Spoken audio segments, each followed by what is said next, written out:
Welcome to the video lecture on pattern recognition and U-substitution.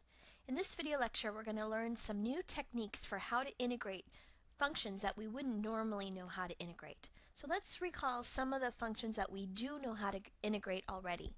We certainly know how to integrate powers like x squared, x cubed, and so forth. So things like x to the n dx. We know how to integrate several trig functions like sine of x and cosine of x. We also know things like secant x tan x because that is the derivative of secant. So the antiderivative of secant tan would just be secant, and other things like that. We also know how to integrate something like e to the x as well. What we're going to integrate today are what we call composite functions or compositions of functions. And in order to do that, we're going to sort of use the chain rule in reverse. Remember that the chain rule is used to find the derivative of a composition of two functions. We know that the derivative of a big F composed with g of x is the derivative of the big F evaluated at the inner function g times the derivative of that inner function g. So that's our derivative rule for the chain rule. So if we use that in reverse, that means that if the derivative of f composed with g is f prime of g times g prime, then the integral of f prime composed with g times g prime should give you back f composed with g, since derivatives and integrals work in reverse. So the integral of something like this right-hand side, just like we have down here, should give us back this initial function over here plus a c. So this is called pattern recognition, and what you're trying to do is identify that you have all the pieces necessary, and there's three pieces that you're looking for. You need to have an outermost function. That's going to be my f prime. Then you're going to need to have an inner function g, and you're going to need to have the derivative of that inner function g. If you have those three pieces, then you can integrate just this outer function to turn it into its antiderivative, and then you evaluate that antiderivative at the inner function g. We don't actually do anything with this g prime. It just needs to be there in the pattern because of the way the chain rule works. So another alternative way of writing this in a slightly different form would be to let f prime, this capital F prime, be little f, and let u be this inner function g of x, and du be g prime of x. So you might see this written as the integral of f of u du equals big F of u plus c. This is probably the more common notation right here, however. So you're looking for this outer function f, this inner function g, and then the derivative of that inner function. You must have all three of those pieces, and if they're all present, the only part of this whole pattern that you're actually integrating is the outer function, and you're turning that into its antiderivative. That's why it turns into this capital F. And we still evaluate it at this g of x. So for example, if we had in our integral x to the fourth plus 2x raised to the fifth, how could we make this fit this pattern up here? Well, the outermost function, fairly obviously, hopefully, would be that outer power. So this is probably our little f right here, and that would force this inside function to be our g. So we have our outer, we have our inner. What we're missing in order to integrate this is you must have the derivative of that inner function inside your integral to make this work. And the derivative of x to the fourth plus 2x would be 4x cubed plus 2. So the only way I would be able to integrate this is if that piece was also there. That g prime needs to be present. Now to actually get the integral of this, the only piece that you integrate is that outer function. So what would be the integral of something to the fifth power? Well, that would be something to the sixth power over 6. And what goes inside is exactly the same inner function. And since there's no bounds, we have a plus c on the end. So what's sometimes confusing for students is, what do we do with this g prime? We didn't integrate that, and we didn't integrate the g either. And that's true. The only thing that you integrate is the f. The g and the g prime just need to be there in order for this integration technique to work. So this is called pattern recognition, and you have to recognize that you fit the pattern exactly, otherwise you can't integrate. So let's try this one, the integral of the square root of sine of x.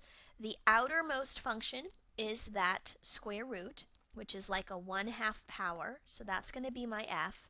The inside function is the sine. So in order for this to fit our pattern, we need to have in these parentheses the derivative of that inner function g. The derivative of sine x is cosine x. So as long as these three pieces are present, then we can do this. The integral of a 1/2 power, when you add 1 to that power, it becomes 3/2, and the reciprocal power out front is 2/3. What's inside, which was that sine of x, stays put, and then we have a plus c. Okay? Let's try this one. Now, if you have cosine of sine of x squared, what is your outermost function? That's this cosine out here. So that's going to be our f. The inner function is this whole quantity sine of x squared. And that in and of itself is another composition, because it's not just sine of x, it's sine of a function of x. So that means our g prime is going to be somewhat complicated here, because you're going to need the chain rule to take the derivative of that sine of x squared. The derivative of sine wants to be cosine of the same function I'm using here, which is that x squared, but then the chain rule says we have to multiply that by the derivative of that function. So the derivative of x squared would be a 2x. So that's the piece that we're missing that we would need to have to make this work. Now if it was there, the only part of this that we integrate is this cosine on the outside. What function has cosine as its derivative? Sine. And it's going to be sine of this same g, the same inner function that I had initially. So sine of x squared plus c. I didn't use this at all. It just needed to be there to make this integral true. Okay, one last example here. The integral of tan x plus 2 raised to the 5th. So the outermost power is that 5. That forces this stuff in parentheses to be our g, and the derivative of that needs to be in my integral. So the derivative of tangent of x is secant squared of x, and the derivative of that 2 goes to 0. So this would be missing. We need that g prime in there. And if it was there, then we just integrate this outer function, this 5th degree. So that's going to become to the 6th over 6, and the tan x plus 2 stays put with a plus c on the end. Okay, so again, the integrand in each of the following is going to fit this pattern where you have an outer function, an inner function, and the derivative of that inner function.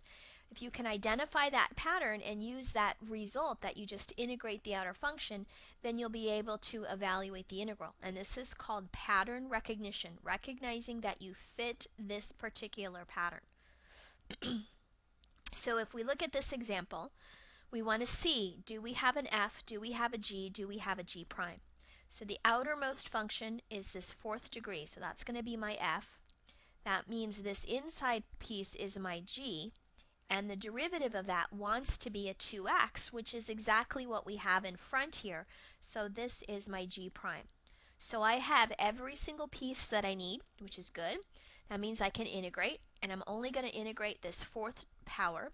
So that becomes to the 5th over 5, and what's inside stays put. There's no bounds, so I put a plus c on the end, and I'm done. Okay? The next example here looks like a quotient, and we do not have a quotient rule for integrals. So what we normally do when we see a quotient is we try to turn it into something that's not a quotient, and when you see powers like this, that's easy to do by making them become negative. So the first thing I would do is move this quantity x cubed plus 1 up to the top and make the exponent a -7. So my outermost power is the f. This x cubed plus 1 is my g, and the derivative of that is 3x squared, so there's my g prime. So to integrate, I'm just integrating this -7. Now when you add 1 to -7, it becomes a -6 over -6, and what's inside, x cubed plus 1 stays put, plus c. On this one, we have integral of secant squared x tangent of x. Now when you look at this one's a little tricky to see at first because you can't really see an obvious outermost function. It's actually looking more like a product of two functions. You might be tempted to say, well, that square is kind of like an outer power, but you actually don't want to go that route.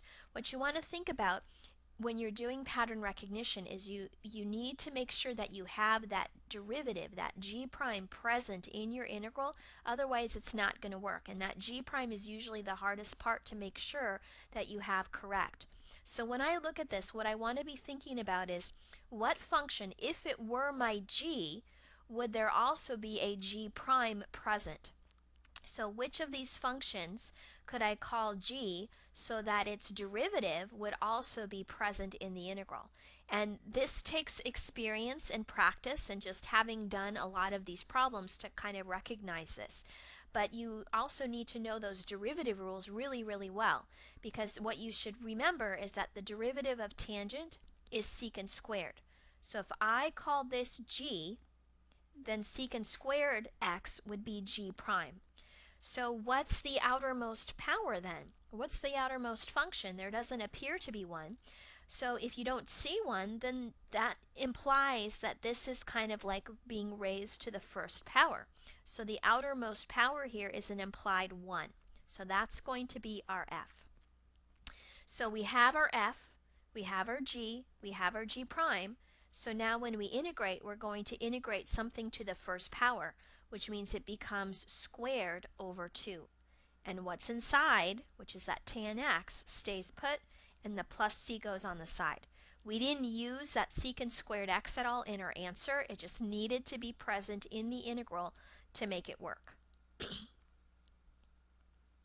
So the following examples are similar to the previous ones, but they're not quite fitting the pattern the way we would like them to. And the way that they're going to be off is that they're missing a constant. Now if all you're off by is a constant, that's always something that we can fix and manipulate to make it work. If you're off by more than a constant, if you're missing some variables or you have too many variables, then that's something more troubling that we won't be able to resolve using pattern recognition. We'll have to try something else. So if we look at this example here, we have the integral of x times x squared minus 3 raised to the 4th. The outermost power is this 4th degree. The inner function g wants to be that x squared minus 3, and g prime wants to be 2x. Now I have the x, but I'm missing that constant 2. So that's an easy fix, because if I put a 2 in there, then I have the correct g prime. But I can't just multiply by 2, I have to counterbalance. So what we're going to counterbalance by is if we multiply by 2 on the inside, I need to divide by 2, and I'm just going to do that on the outside. Dividing by 2 is the same as multiplying by a 1/2. So all I'm doing to fix the problem is I'm multiplying by a fancy version of 1. I'm using the 2 on the inside, and I'm going to leave that 1/2 that we're not using on the outside. So that 1/2 is going to stay in our answer. And since we now have all 3 of the correct pieces, then I just integrate this outer function, and I'm going to raise that to the 5th over 5. What's inside stays the same. And if I multiply 2 times 5, then this becomes x squared minus 3 to the 5th all over 10 plus c. So let's take a look at the next example and see how it's similar. So if I have x squared over x cubed plus 1 quantity to the 7th, we've seen a similar example like this up above. So what we want to do first is move that x cubed plus 1 up to the top by making the exponent negative. So the outermost function is that negative 7, the inner function is this g, and the derivative of g wants to be a 3x squared. So we're missing the 3, but we have the x squared. So let's put in the 3 so that we have the correct g prime, but we have to counterbalance on the outside by a 1/3. So we use the 3, but we leave the 1/3 out front. It's going to stay put. And now that I have all the right pieces, I integrate the negative 7 which makes it a negative 6 over negative 6. What's inside stays put. And if I wanted to clean this up a little bit, 3 times negative 6 is negative 18. I could move this x cubed plus 1 to the 6th power to the bottom to make it positive. There's nothing left in the top but a factor of 1, and then I have my plus c. So pattern recognition is a really slick method. It works actually quite often for a lot of problems. The only issue that might arise is if you can't get that right g prime. So if you're off by only a constant, that's something we can fix. If we're off by more than a constant, if we're missing some variables, or if we have extra variables that we don't want, then we're going to have to use something else, and that method is called U-Substitution. So U-Substitution always works. It's sort of an alternative to pattern recognition. It's actually a more powerful method than pattern recognition because you can use U-Substitution in places where you wouldn't normally see or think to use pattern recognition. So it's useful when it's not as obvious what pattern to use. So here's how it's going to work. Suppose that we have the integral of x squared times the square root of x cubed plus 5 dx. Now this particular one could be done with pattern recognition. Let me show you that really quick. If you think of this square root as a 1/2 power, then that's going to be our f. So this inside part is our g, and the derivative of g is 3x squared. We're missing the 3, so I put it in there to get the right g prime, and I counterbalance by a 1/3. So that 1/3 stays put, and now I integrate this 1/2 power. When I add 1 to a half, I get 3 halves, and I multiply by the reciprocal power out front. What's inside stays put. So this is going to become 2/9 parentheses x cubed plus 5 raised to the 3 halves plus a c. So that was actually pretty quick to do, and that's why I like pattern recognition, because it tends to get you the answer fairly quickly.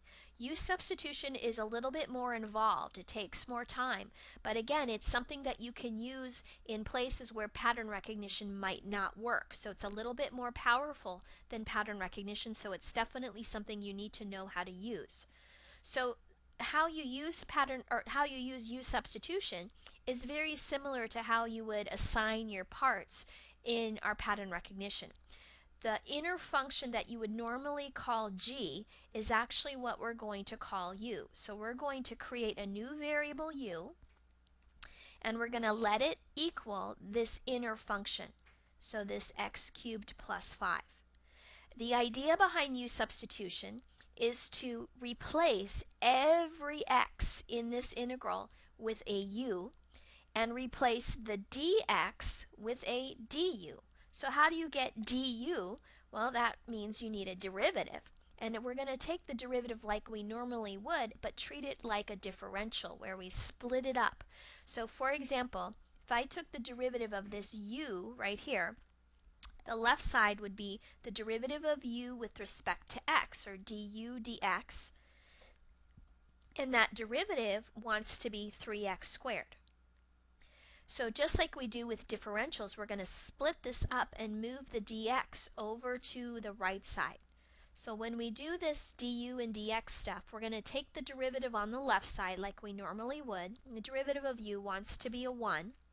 And we're going to take the derivative on the right side like we normally would. The derivative of x cubed plus 5 is 3x squared. But we're going to put the du on the left side because that's where the u was, and the dx on the right side because that's where the x was. Okay? So when I look at this right here, what we want to try to look for are all these pieces. We know that u is now going to be x cubed plus 5, so all of this is going to get replaced by a u, so this whole square root becomes square root of u. Now when you look at what's left, there's an x squared and a dx. And you want to look over at your derivative statement over here to see if you see those pieces. I do see an x squared and a dx. What I don't see in the original integral is this 3. So let's divide by it. And that means 1/3 du is going to replace that x squared dx. So this, along with this, is going to be replaced with a 1/3 du. So here's what the integral turns into. This whole big square root becomes our square root u, and the x squared and the dx becomes our 1/3 du, and these are being multiplied together. So the idea behind a u substitution is to choose a u so that when you replace everything in terms of u, the new integral you end up with is much simpler to solve than the one you started with. And if I look at this, that 1/3 is a constant, so I can pull it out. It's a constant multiplier, and I can change that square root to a 1/2 power. So this integral right here is a whole lot easier to integrate than this first one I had, because this is just a power rule. So this u substitution made our integral get simpler. So what does it become? Well, the integral of u to the 1/2 is u to the 3/2 times 2/3, and that 1/3 that I pulled out is still there. And when I simplify this, I get 2/9 u to the 3/2. Now we don't want to stop here because the original integral was in terms of x's. That means our answer should be in terms of x's as well. So we need to replace this u with what it was equal to in terms of x. And that is exactly how we chose our u in the first place. So we're going to substitute this x cubed plus 5 right here wrapped in parentheses. So this becomes 2/9 parentheses x cubed plus 5 raised to the 3/2. And I didn't have any bounds, so we're going to have a plus c on the end. So this answer is exactly the same as the one I got using pattern recognition. It just took a little bit more work to get there. Okay? All right, let's try the integral of secant 2x tangent 2x dx. So in order to do this example, using a u substitution, we want to try and choose a u that's going to make this integral become simpler. And if you don't know what to choose, if you can sort of identify an inner function, that's always a good place to start. So when I look at this, I see secant of 2x and tangent of 2x. That function on the inside of our secant and our tangent, that's kind of our inner function. So a good choice for our u here would be to be that 2x. Now remember, when you take the derivative of this, you take the derivative of the u, which would just normally be 1, and you put the du on the left side. Then you take the derivative of 2x, which wants to be 2, and you put the dx on the right side. Now I see a dx, but I don't see this 2 anywhere, this constant 2 on the outside anywhere. So I don't really want that 2 in or next to my dx. So let's divide by that 2 and make this a 1/2 du equals to a dx. So this is going to turn into a 1/2 du. This becomes secant of u, and this becomes tangent of u. And that's going to be our new integral with all of these being multiplied together. Now this 1/2 is a constant, so I always pull those out right away just to get them out of the way. Now it doesn't look like we did a whole lot to this, but we actually did, because we need to come up with now a function that has secant u tangent u as its derivative. So what function, when you take the derivative of it, gives you secant times tangent? Well, the derivative of secant is secant tan. So the antiderivative of secant tan is just secant, and it's going to be secant of the same thing that I had inside here, the same variable. So the derivative of secant u is secant u tan u, and that 1/2 that I pulled out is still there. Now to finish off the problem, you have to put it back in terms of x. So just go back to your u substitution step, whatever you assigned u to, and plug that back in. So this is going to become 1/2 secant of 2x plus c. These take a lot of practice, getting used to what would be a good choice for you and how to carry out the steps. So be patient with yourself when you're first learning these. It takes a lot of experience to kind of know what to look for, to know what's going to be successful. All right, let's try another example. The integral of cosine x over sine squared x dx. So when I look at this, again, what I'm usually thinking of first is, can I pick a u that is sort of like an inner function, and you want to try to pick a u so that its derivative, its du, is also going to be present in the integral. So when I look at this, I'm trying to look for sort of like an inner function and an outer function, just like we would with pattern recognition. And I do have this quotient here. So if you want, you could take that sine squared x and you could move it up to the top and put that power of 2 as a negative exponent on the outside of that sine x. I just moved the sine squared up to the top by making that exponent negative. And I chose to put it in parentheses like this so it's a little more obvious that this is going to be your outer function. Now this could actually be done with pattern recognition, right? Because there's your f, here's your g, and the derivative of sine is cosine, so here's your g prime. So this would be really easily done with pattern recognition. But I want to show you how to do it with a U-substitution. So the best choice for you here would be that inner function g. Not only is that a good choice because it is that inner function, but look at what happens when we take the derivative. The derivative of u is 1, and we put the du on the left side. The derivative of sine x is cosine x, and we put the dx on the right side. So this becomes u, so this is going to become u to the negative 2, and look at what's left, cosine x dx, which is exactly what I have here. So both of these together turn into my du. So both of these become a du. So this integral just turns into u to the negative 2 du. So how do you integrate u to the negative 2? You add 1 to the power, which makes it a negative 1 over negative 1. If you want, you can flip this over and make it negative 1 over u. And then we want to turn this back in terms of x, and remember that u was sine of x, so this is negative 1 over sine of x, and there were no bounds, so I want a plus c on the end. Okay? So now we're going to do a mixed bag of integral problems.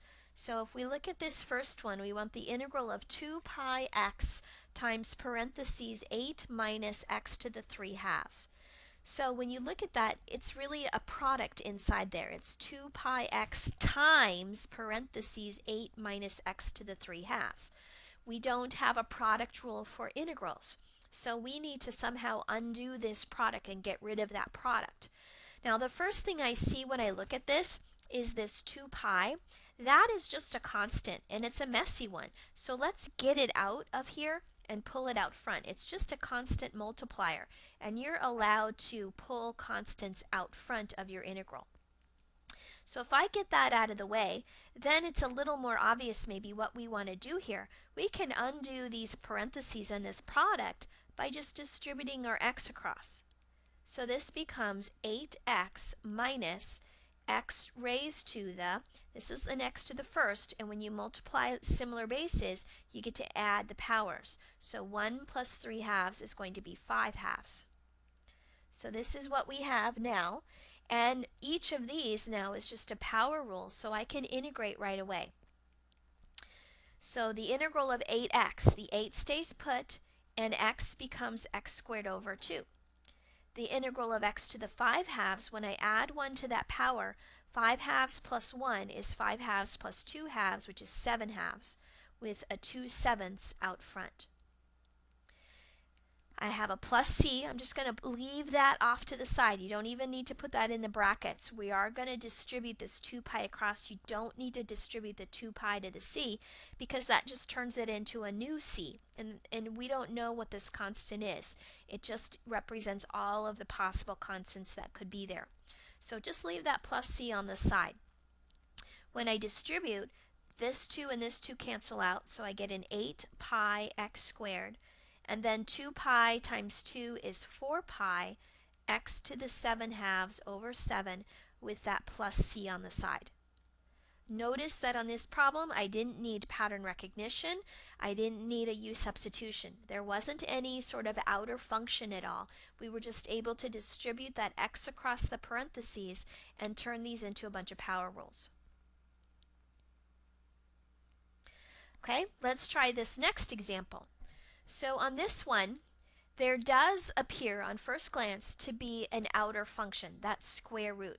We aren't allowed, like in the last example, to distribute this x inside of that square root because you can't cross through that wall that represents that square root. So you're not allowed to distribute here, which means we want to think of this maybe in terms of pattern recognition and see if we can make pattern recognition work. I always check for pattern recognition first, and if that doesn't work, then I fall back on my U-substitution. So let's change this square root to a 1/2 power. The outer power obviously is going to be that f. The inner function g would be this 2x plus 1. The derivative of g, the derivative of 2x plus 1 is a 2, which I don't have. But we could fix constants, right? We can put a constant in and counterbalance. The problem is this x shouldn't be in that derivative. It's not a part of g prime. And we don't have a way of getting rid of variables. If you're missing a variable or you have too many variables, then you're kind of stuck with pattern recognition. So this x shouldn't be here in order for pattern recognition to work. And that's why this method fails for us to work, and we're going to have to try U-substitution. So the u that we want to pick, a good place to start is letting u be that inner function that you would have assigned to g. So that was my 2x plus 1. So now let's find our du. The derivative of u is just a du. The derivative of 2x plus 1 wants to be a 2, and we put the dx on the right side. I don't see a 2 inside of here, so let's divide by 2 and make this 1/2 du equals to dx. So let's clear this out since that method didn't work, and now let's replace everything in here with what we know. This becomes square root of our u. This, according to our statement right here, becomes 1/2 du, and these are being multiplied. And now I need to figure out what x becomes.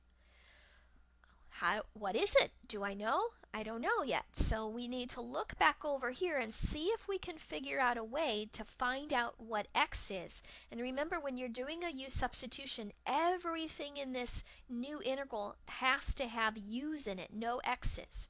So the place to go is right here. And what we're going to do is we're going to have to do a little bit of solving so that we can solve this for x and figure out what x is in terms of u. So I'm going to subtract 1, and then I'm going to divide everything by 2. So u minus 1 over 2 is what x is. So we're going to replace this x with u minus 1 over 2. And all of these are being multiplied together. So now this new integral is entirely in terms of u's. Now this one has bounds, but I wouldn't want to write 0 and 4 on this because 0 and 4 are the bounds for x's. They're not the bounds for u's. You could figure out those bounds for u's if you want. I'm going to show you how to do that in the next example. But sometimes I don't even bother converting because once I figure out what this integral is and I solve it all out, I'm going to substitute back in terms of x anyway, and then I can use the bounds for x. So there's a couple options here for how you proceed. For now, I'm going to leave the bounds off because I don't want to confuse myself and accidentally substitute in 0 and 4 for u when really the 0 and the 4 are for x. So just leave the bounds off for now and we'll deal with them later. So here's my new integral. Do I have any constants that I can pull out and get out of the way? Yes, I have a 2 times a 2, which is a 4, but it's in the bottom. So this is a 1/4, and then I have this u minus 1, and I'm going to change that square root of u to a u to the 1/2. Now, remember initially I said you weren't allowed to distribute that x across the square root?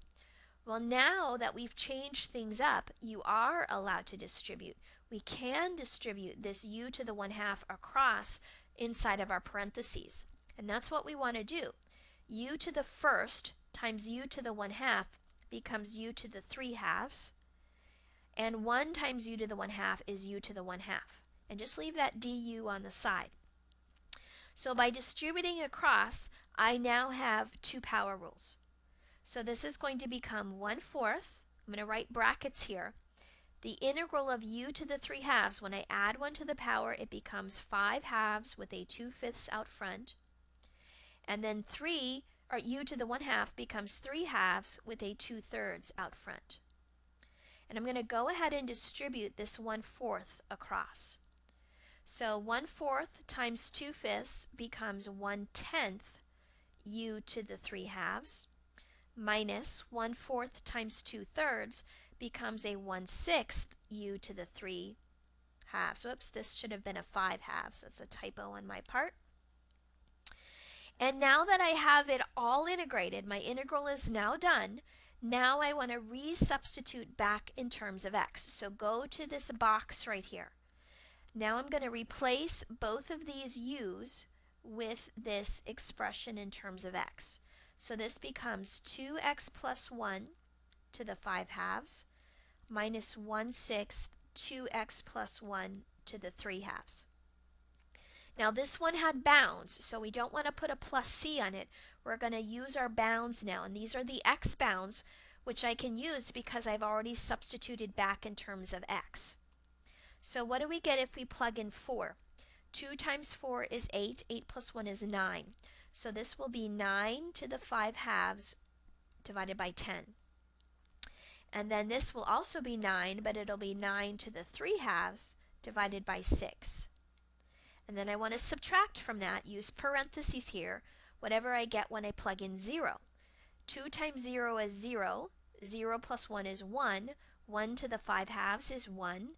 And 1 times 1/10 stays 1/10. So all of this becomes a 1 times that 1/6, and we are subtracting those. At this point, just use a calculator. There's no need to try and figure all this out by hand. Plug it in. It actually is a fraction. You can use that frac button on your calculator if you're getting a decimal to turn it into its exact fraction form. This is the same as 298 divided by 15. Okay? So we chose u to be that inner function, took a derivative. We had to solve this u statement for x, so we knew what to plug in right here. Integrated, plugged back in terms of x, and then used our x bounds. Now we're going to try one more example very similar to that, but this time I'm going to show you a different option, an alternative way of doing this. So when we look at this, again, we're not allowed to distribute into that square root, so we can't undo this product. And pattern recognition wouldn't work here because your most likely choice for the outer function would be the square root, so your inner function would be that 2 minus x, and the derivative of 2 minus x is just -1, and I have way more than that right here. I don't have a way of getting rid of this x, so pattern recognition isn't going to work. So we're going to let u be something in here. Now your first choice would be to probably just let it be that 2 minus x, and that works. It's perfectly okay to do that. But I just want to show you another possible option. Sometimes we let u be the entire square root. And if we do that, that'll make this clean up pretty nicely. So if we let u be that entire square root of 2 minus x, What you're going to want to do next is find that du. But here's the trick. When you're letting u be the entire square root, do not take the derivative right away, because the derivative of this big square root is just going to get really, really messy. So here's the trick. Square both sides first. So you get u squared on the left and 2 minus x on the right. Now take the derivative of both sides. The derivative of u squared wants to be a 2u, and we put the du on the left side. And the derivative of 2 minus x wants to be a negative 1, and we put our dx on the right side. Now I don't see a negative 1 floating around, so I'm going to go ahead and divide by that negative. So this will be minus 2u du equals dx. So let's see what we know so far. This, we let u be that entire square root. So this whole thing is just u. This becomes this negative 2u du, and these are being multiplied. So now we need to figure out what x minus 1 is. And I can't do that until I know what x is. So we need to go back to our U-substitution and figure out what x is in terms of u. And again, you don't want to do it from here. You want to do it from here after you've squared both sides to get rid of that radical. If I subtract 2 over to the left side, we still have that negative in front of the x. So if we divide by negative 1, this becomes minus u squared plus 2. And if you want, you can switch that order around and make it 2 minus u squared equals x. So now I know what x is, so I'm going to put that right here. But I also have this minus 1, so that goes next to it on the side. So here's x minus 1. So now we have everything substituted in. Our x minus 1, all of this became u, and all of this became negative 2u du. I'm going to leave off the bounds temporarily. We'll talk about how to deal with that a little bit later. Now this constant, get it out of there first. So this becomes a negative 2. 2 minus a 1 becomes 1 minus u squared in these parentheses when I combine like terms. And this u times this u is a u squared. And that du, just leave it on the side. Now since there's no more radical involved, we can go ahead and distribute this u squared across. So this becomes u squared minus u to the 4th du. And both of those are nice power rules. So now we can actually finish this integral. We've turned it into something much simpler to solve. The integral of u squared is u cubed over 3, and the integral of u to the 4th is u to the 5th over 5. And I want both of those in brackets times that negative 2. So let's go ahead and distribute. I get negative 2u cubed over 3. A minus times a minus becomes plus 2u to the 5th over 5. Now here's where you have your choice. You can leave this in terms of u and turn those x bounds into u bounds. So let me show you how to do that. This 2 is what x equals, and this 1 is what x equals. So to figure out what they are in terms of u, we can go right back to here and use this. So if u is equal to square root of 2 minus x, then when x is 1, what will u be? If I plug in 1 for x, 2 minus 1 is 1, square root of 1 is 1. So this 1 on the bottom actually stays 1 for u. So this lower bound will stay a 1.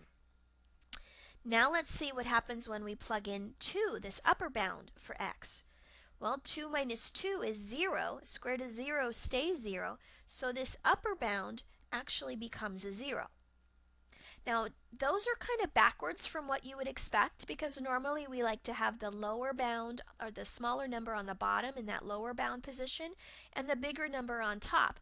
But it's okay, don't worry about that. This happens quite often when you're doing U-substitutions, where you get these numbers sort of in the reverse order. As long as you always remember to plug in the top bound first minus the lower bound, you'll be okay. So let's do that. If I plug in 0 for this u and this u, those are both going to be 0. Then I want to subtract from that, plugging in 1. So this is just going to be negative 2/3 times 1, or negative 2/3, plus 2/5 times 1. And if I get a common denominator here of 15, then this is going to be a negative 10 plus a 6, which is a negative 4/15, and that minus cancels with the negative out front, so this becomes positive 4/15. So this option, we chose u to be the entire square root, and that eliminated all the radicals in this entire problem. We also chose to change our x bounds into u bounds, and then we could just substitute in those u's right away without ever having to go back in terms of x. The other option, which is perfectly fine to do, is to change this into its x form, using this for u. So substituting this expression in for u. So that would make this become negative 2/3 square root of 2 minus x cubed. I just replaced this with that square root of 2 minus x. And then we're adding to that 2/5 square root of 2 minus x to the 5th power. That's this part right here. If you convert to x, then you can use these x bounds and plug in the 2 and then plug in the 1, and you'll get exactly the same answer. It's entirely up to you. Okay? All right, let's try a few trig examples here. So the integral from 0 to pi over 2 of sine 2x dx. So when I look at that, again, what I want to think about is what would make a good choice for you, and usually I look for, is there an obvious inner function? And when you see or think about sine of 2x, it's that stuff that you're taking the sine of that usually is your good inner function. So this 2x is a good choice for our u. So let's let u be 2x. So then du, the derivative of u is du, the derivative of 2x is 2, and we put the dx on the side. Now I don't see a 2 floating around, so let's divide by 2, and this is going to become 1/2 du equals 2 dx. So what does this turn into? Well, we're going to have sine of this becomes a u, and dx becomes this 1/2 du. And these are being multiplied together. The 1/2 can come out, so this integral is just 1/2 the integral of sine u du. And that is a nice easy one, because what function has as its derivative sine? Well, that's cosine, right? Except remember that the derivative of cosine is actually a minus sine. So that means the integral of sine should be negative cosine, and it's going to be cosine of u, the same variable that I had inside my integral. And what about that 1/2 that I had out front? It's still there. So the derivative of negative cosine u is this sine u, and the 1/2 stays put. Now I do have some bounds, so my choices would be to either change these to u bounds, which I'll show you in a moment, or you could change this back into an x, and u was 2x, so this would be negative 1/2 cosine of 2x, and then you could just use pi over 2 and 0. Okay, those would be your options. Now if you wanted to use u bounds, your two x's, these are the x bounds, are pi over 2 and 0. So we're going to go to here and we're going to let x be pi over 2. So that means u is going to be 2 times pi over 2, which is pi. So this upper bound would become a pi. Then we're going to let x be this lower bound 0, so u equals 2x becomes 2 times 0, so the lower bound will stay 0. So if we plug in pi, this will be cosine of pi minus cosine of 0. And I'm just leaving that negative 1/2 out front and dealing with it later on. Cosine of pi is negative 1. Cosine of 0 is 1. Negative 1 minus 1 is negative 2. And negative 1/2 times negative 2 is positive 1. And that's the same exact thing we would get from here, because 2 times pi over 2 would be cosine pi. 2 times 0 is 0, so we get cosine 0. So no matter how you do it, you're going to get 1. Okay? All right, let's try another example here. So here we have the integral of sine x cosine x dx. So this is another one that is deceptively simple. It's easier than you would expect, so it's easy to overthink this problem. There's no obvious outer function, which means there's no obvious inner function. We don't see an outermost power. So when that happens, you want to think about making a choice of u be something that when you take the derivative of it, that derivative is also present in the integral. And if you know your derivative rules pretty well, then you should remember that the derivative of sine is cosine. So I'm going to let my u be the sine of x. And that way, when I take the derivative of u just becomes du, and the derivative of sine x becomes cosine x with a dx on the side. So that is exactly what I have right here. This is going to turn into my du, and this is what I called u. So this integral is just u du. Really simple integral. What is the integral of u? Well, that turns into u squared over 2. So when I substitute that back in terms of x, u becomes sine of x, and I'm squaring that over 2, and then there's no bounds, so we want a plus c on the side. And there's my answer. Now, it's also okay to let u be cosine x, but then your du would be a negative sine x, and you'd have to shift that negative over to the other side. But that would still work as well. It would give you a slightly different looking answer. But if you used a few properties and identities, you would see that those answers would be equivalent. So there's more than one way to do these problems. Now, keeping that method for choosing u in mind, let's see how we could do that on this example here. What if we had the integral of tan x times secant squared x? You might suggest that there's an outer power being that square. So the inner function would be the secant. But the secant has as its derivative secant tan, and I've got a tangent in there, but I don't have an extra secant if I'm letting my secant be that inner function. So if you think about your derivative rules, again, very carefully, you might recall that the derivative of tangent is secant squared. So if we let u be this tangent x, then the derivative of u becomes du, and the derivative of tan x becomes secant squared x dx. And that is exactly this whole piece here. So that becomes du, and this is our u. So this is also the integral u du, just like the last one. So when I integrate u to the first, that becomes u squared over 2. When I substitute back in terms of u is now tangent of x. This becomes tangent of x squared over 2, and there's no bounds, so this is going to have a plus c. Okay? I make it look easy, all right? These are tough when you first try them out and you've never done these before. It really takes a lot of experience to know what to look for so that it's going to work out nice and quickly for you.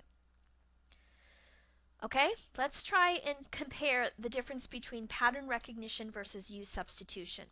So my preference is always to use pattern recognition whenever it works, because I think that it's a much quicker, simpler, easier method. So if I looked at this example here, I'd want to see if pattern recognition applied. So I would look for that outer function f, that cube. My inner function g would be the x squared plus 5, and the derivative of that wants to be a 2x. Luckily, I have the x, I'm only missing the 2. Remember that constants are things you can adjust, but if you were missing the x or you had more than an x, like an x squared, then you would be out of luck and this method would not work for this problem.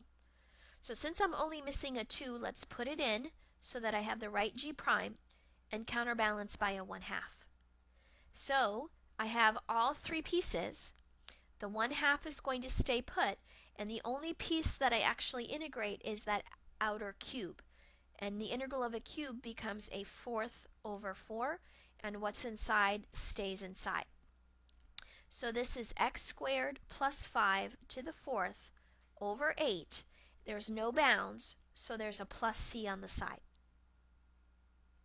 So pattern recognition, a really slick method that works very fast and easy for a lot of problems. So always check for that first. If it doesn't work, then you fall back on this U-substitution method. Now, why should we bother with U-substitution? Well, because it works in places where pattern recognition might not. It also works when it's sometimes difficult to see what the pattern should be. So on this next example here, it might not be that obvious what your outer function is and your inner function is. We've done a few problems by now that hopefully you recognize that your outer function is this cosine and the inner function is this 3x. So if we let our u be 3x, then du would be 3 dx. There's no extra constant of 3 floating around, so I'm going to divide by it and call this a 1/3 du is equal to dx. So this becomes cosine of our u, and this becomes 1/3 du, and these are being multiplied. So now I can pull that 1/3 out front, and I've changed this integral now into just the integral of cosine u du. What function has cosine as its derivative? That would be sine. So sine of u has cosine u as its derivative. So the antiderivative of cosine u is sine u. And that 1/3 stays out front. Now if we resubstitute back in terms of x, u was 3x. So this u right here becomes a 3x. The 1/3 stays out front, and there were no bounds, so I need a plus c. Okay? So this pattern recognition can also be thought of in special cases as a generalized power rule. If you have something that's of the form an inner function raised to a power, like some number, and you also have that g prime present, then that outer power is your f. Obviously this is your g and this is your g prime. So you have all three pieces. So what's the integral then of an outer power? Well, it's that power plus 1 divided by that new power, and what's inside stays inside. So if you have something of this form, this is called the generalized power rule. Just like our normal power rule with x squared and x cubed, just being applied to a composition where you might have that inner function, and as long as its derivative is also present, then you are going to be able to integrate it using that pattern recognition. Okay, let's look at this problem. This is kind of a different one. Solve the differential equation dy over dx equals x minus 4 over the square root of x squared minus 8x plus 1. Now a differential equation is an equation that involves x's, y's, and derivatives of y's. So this involves the derivative of y on the left side and some x's on the right side. The answer to this differential equation is not a number. It's a function. It's a curve. It's going to be actually a family of functions that if you were to take the derivative of them would give you this as the answer. So how do we come up with the solution? Well, we're going to split up this dy dx, and I'm going to move the dx over to this right side.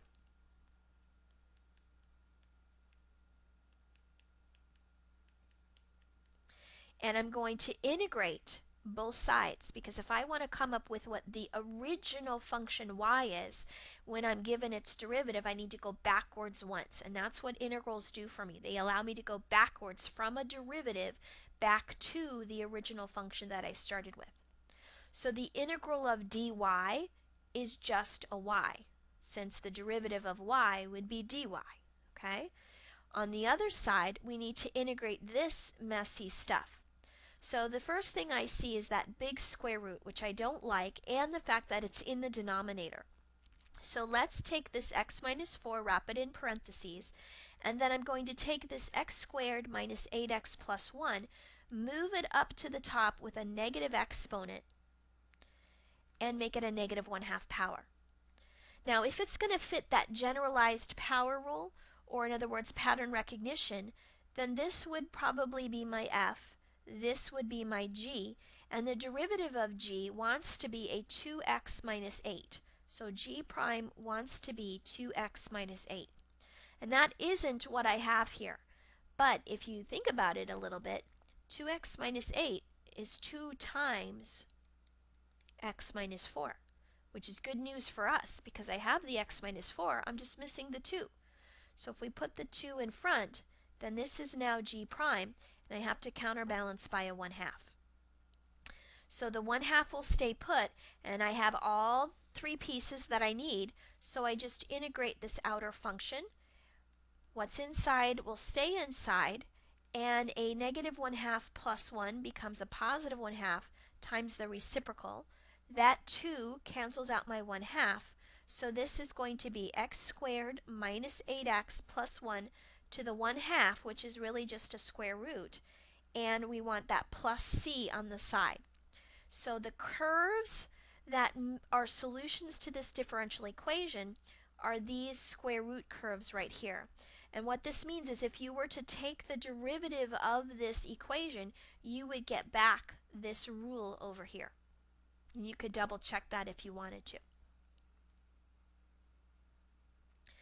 Okay, to finish up, we're just going to look at a couple of sort of miscellaneous things here. Suppose that we have a function f, which is an even function. Remember what an even function means. An even function is something that is symmetric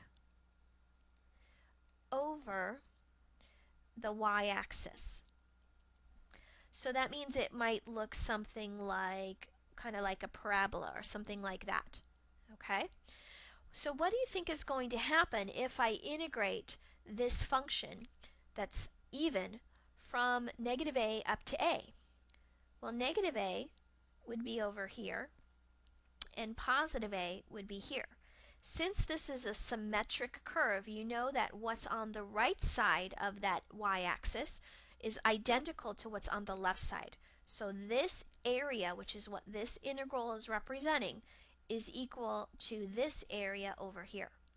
So what this is equal to, if you wanted, is you could cut this up into the integral from 0 to a. So instead of going all the way from negative a to a, we could go just from 0 to a, and we could double that to get both sides. Now, why would you want to do that? Well, sometimes using a bound of 0 makes it easier because plugging in a 0 tends to give you 0 back, and so it's easier to simplify. So if that's an option, or if that's going to happen, then you might want to cut your interval in half and then just double it. Okay? So if your function is even, then you can go from 0 to a and double that result, and that will give you the whole interval from negative a to a. Well, what happens if your function is odd? Remember that odd means that you are symmetric over the origin. So that would typically be something like an x cubed, for example. So something like this. So what would the integral from negative a to a look like for this graph? Well, negative a would be here, and positive a would be here. Because of the symmetry, this area here has the same shape as this area over here. But remember that integrals calculate not just area, but signed area. So this area above the x-axis is plus, whereas this area below the x-axis counts as a minus. So when you integrate all the way from negative a to a, what's going to happen with these two areas? They're going to cancel each other out. So this integral will just be 0.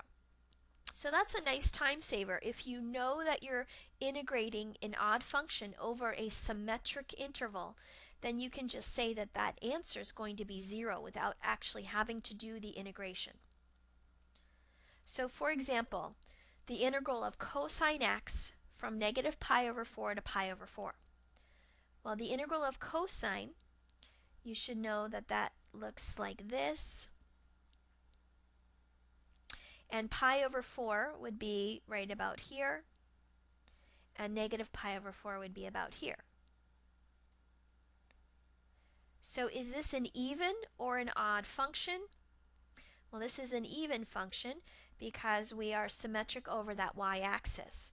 So this whole integral from negative pi over 4 to pi over 4 is the same as 2 times the interval from 0 to pi over 4. So let's calculate that. What's the integral of cosine x? What function has as its derivative cosine x? Well, that would be sine x. And we want to multiply that by that too, and this time we're just using the bounds pi over 4 and 0. And here, using that 0 is a nice choice because when I plug in pi over 4, sine of pi over 4 is root 2 over 2, and sine of 0 just goes to 0. So that whole bound just goes away, and these 2's cancel. So this is going to be a total area of square root of 2. So now we look at this last example, the integral of sine x cosine x. Now you may not know that one off the top of your head, but here's what the graph of sine x cosine x looks like. It actually looks very similar to the sine curve, but it's stretched out and it's, a little bit different with my dimensions here. I think my window here was minus pi over 2 to pi over 2 and negative 3 to 3 for the y's. So here's my graph. Is this symmetric over the y-axis or the origin? Well, this is symmetric over the origin. And this is negative pi over 2 on the left, and this is positive pi over 2 on the right. So you can see from the graph that this negative area is going to cancel out this positive area. So that means, based on our graph, that this negative is going to cancel out this positive, that this integral will automatically be 0 because this is an odd function, symmetric over the origin, so the two areas will automatically cancel out because this is a symmetric interval. Okay, it has to be the same on the top and the bottom but opposite signs. All right, we learned a couple of new techniques today that are really, really powerful: pattern recognition and U-substitution. So practice them, get yourself some experience by doing a lot of problems, and they'll come a lot easier and faster for you as you practice. Good luck! That concludes our video lecture on pattern recognition and U-substitution.